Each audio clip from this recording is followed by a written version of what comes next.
Bonjour, merci d'être là pour ces quelques instants consacrés à un mot. Et le mot que je vous propose aujourd'hui est le mot cupidité. Alors pourquoi j'ai choisi ce mot-là?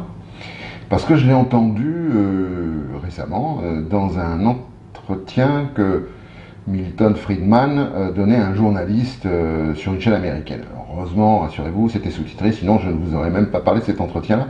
Je ne l'aurais pas compris.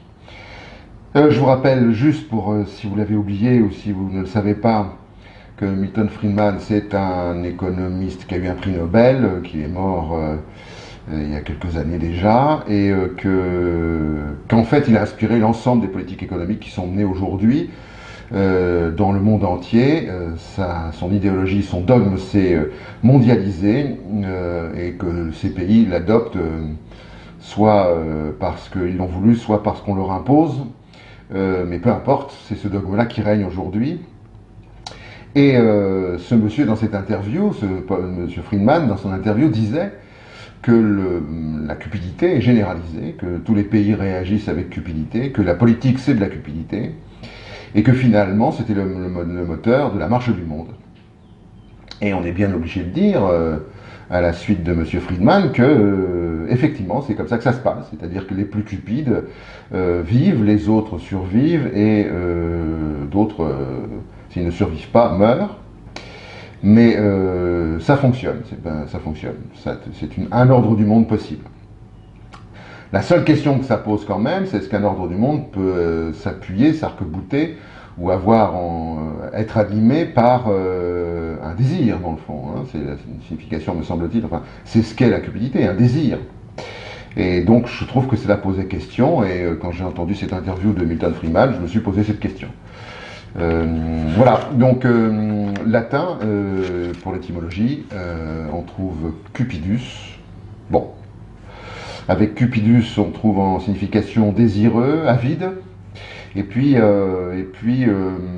ça désigne, en tous les cas, ça évoque, notamment dans le mot cupidité, ça évoque un désir violent. Je voudrais qu'on retienne juste ces deux mots-là, le désir violent. Alors évidemment, après, ça a pris cette connotation péjorative qui est avide de richesse, avide d'argent, et ça s'assimile, si vous voulez, à une sorte de passion, passion forte, passion puissante. Donc c'est la violence du désir, donc fait violence, hein, puisque le désir est violent, donc ça fait violence. Et ça fait violence au monde, puisque la cupidité se mondialise. On pourrait presque même parler de mondialisation de la violence.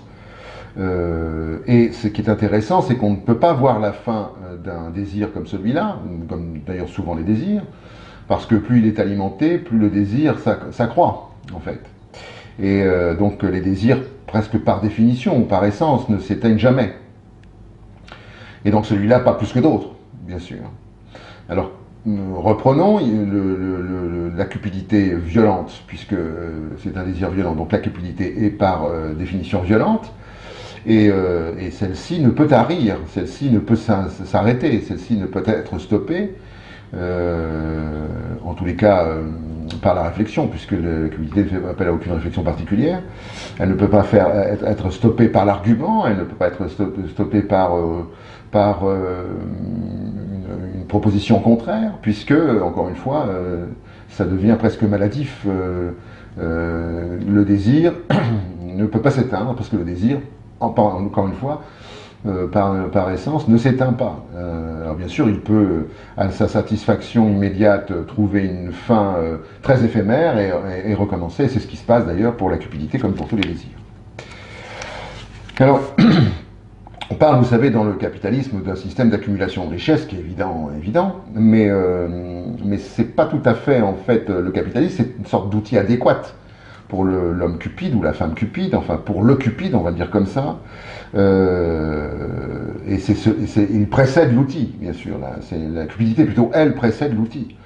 Donc le capitalisme est une sorte de système qui permet à la cupidité de se satisfaire. Et donc c'est le désir violent qui est le moteur du capitaliste et non pas le capitalisme en tant que tel.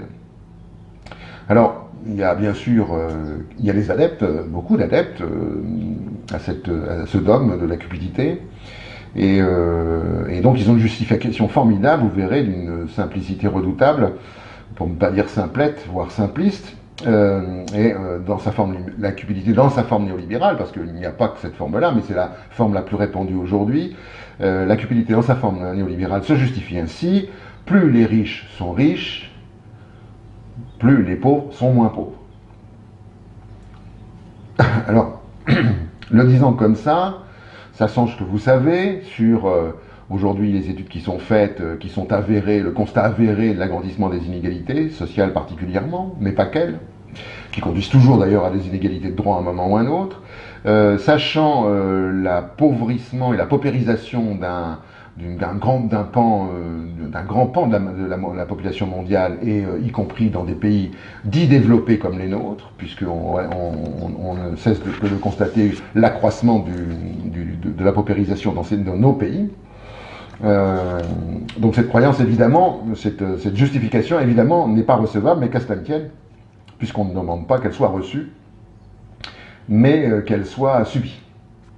Donc effectivement, malgré le réel qui dit que cette croyance ne fonctionne pas, la croyance continue en disant qu'on en fera un peu plus. D'ailleurs, souvent c'est ce qu'on dit dans ce cas-là, c'est parce qu'il n'y a pas assez de cupidité que ça ne fonctionne pas. Alors, il faut bien comprendre que c'est dans un contexte dogmatique particulier, la cupidité, enfin particulier, généralisé maintenant, mais très singulier. C'est l'idée c'est l'idée du dogme de Friedman, puis des prix Nobel qui l'ont suivi, ou presque tous, qui est que deux choses: un, le marché est auto-équilibrant, et deux, l'équilibre trouvé est optimal. Donc, un, le marché est auto-équilibrant, et deux, l'équilibre trouvé par le marché est optimal. Et effectivement, il y a un équilibre qui se produit dans le rapport de force, mais c'est un équilibre. Il y a un équilibre, effectivement, entre ceux qui sont le plus cupides et ceux qui le sont moins ou pas. C'est un équilibre, c'est un rapport qui se joue dans la force, mais n'empêche que cet équilibre existe. Alors on pourrait toujours moralement le critiquer, et moralement il est critiquable, mais il n'empêche, ça fonctionne. C'est bien un équilibre que le marché a trouvé. Et effectivement, il est optimal, cet équilibre. Pour une partie seulement de la population, mais il est optimal. C'est-à-dire qu'en fait, il est optimal pour les cupides. Et donc, la prophétie autoréalisatrice de Milton Friedman n'est plus autoréalisatrice, elle est réalisée.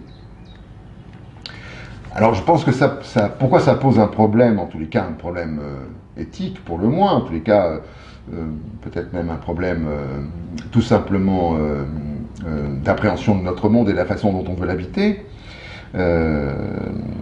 On sent bien que si ce système de cupidité ne s'arrête pas, on restera dans le dogme en question, qui consiste à penser à dire et à proclamer que l'équilibre est optimal pour une partie de la population, une petite partie de la population, et que malheureusement il faudra peut-être désarmer la cupidité pour qu'elle cesse d'être violente, et qu'elle cesse surtout d'être l'âme du monde, en fait.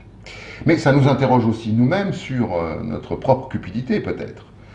Peut-être se traduit-elle notre cupidité dans la façon dont nous consommons les choses, par exemple, dans la façon dont nous désirons les objets, dans la façon dont nous procédons dans l'acquisition de nos biens.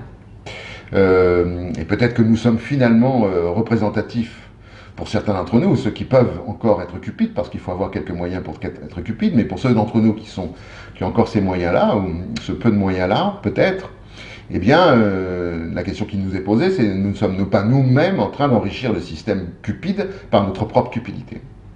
Voilà, je vous laisse avec cette question. Je vous retrouverai une prochaine fois pour un prochain mot. À bientôt. Au revoir.